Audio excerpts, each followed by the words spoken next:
What's up everyone, welcome back, and in today's video we're going to be talking about Resident Evil 2 and how it started the Resident Evil multiverse. Now you might ask how. Well, in Resident Evil 1 you play as characters with different stories, and that's the same for Resident Evil 2 where you play as Leon and Claire.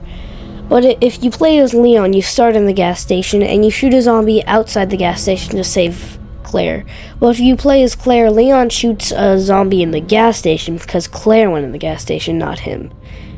And when you get to the police station, Leon gets the shotgun, no other gun in sight.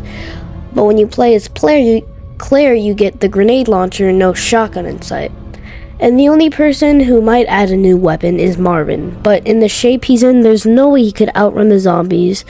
And the same thing in the Star Room, with a mag gun and TMP. And for Leon and Claire, not another gun in sight for them. Now, we could go on and on, but let's do a rapid fire round, just for the start. So we got the case down by the stairs that holds different upgrades. The chest pieces are for both of them and don't change. Then we got the hidden items you get through the roll film. They also get changed out, but this time, now that Marvin is either a zombie or dead, no one would be able to change it. Also, the fluids in the lab at the final stay the same. Now, you might say it's different because Leon has Ada and Claire has Sherry. But the letter's put down, so who would put it back up and have the same Birkin come back? But you get it. But you might be saying, what about the second run? And that only gets rid of some problems, and it brings new one. Like if Leon is your second run, he gets in the police station and Claire's gone. And somehow she's gone through the room, put the chair back, and put the fuse back, and you get it. It's way too short for Claire to have been gone already. Yeah. And the only way to explain that, well, unless we get like super complicated or she's the Flash, could be a different universe. Now, Resident Evil 4 aren't as obvious, but if you replay the game, you get the guns you ended with from the last game. Not for 3, but for 4. Resident Evil 5, same things. But you can also change who your main characters are. Well, it's not a big change like Resident Evil 2.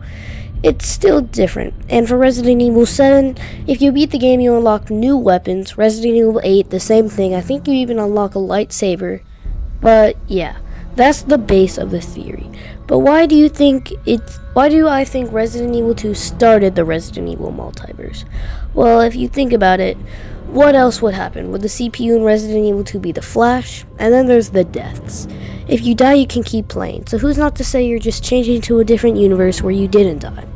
And there's one last thing, the remakes, where the world looks different and the story has changed not that much, but just a tad bit. Which, one thing about the multiverse is there's many similar ones to yours, but they are very slightly different, at least in the movies. Yeah, so after all that evidence, what else could it be? Just they managed get back up and forget? Or the fact that Marvin doesn't mention there's 2 of them? And, I mean, in the original, they at least radioed, but in the remake, they don't radio at all for Resident Evil 2. But that is the Resident Evil multiverse theory.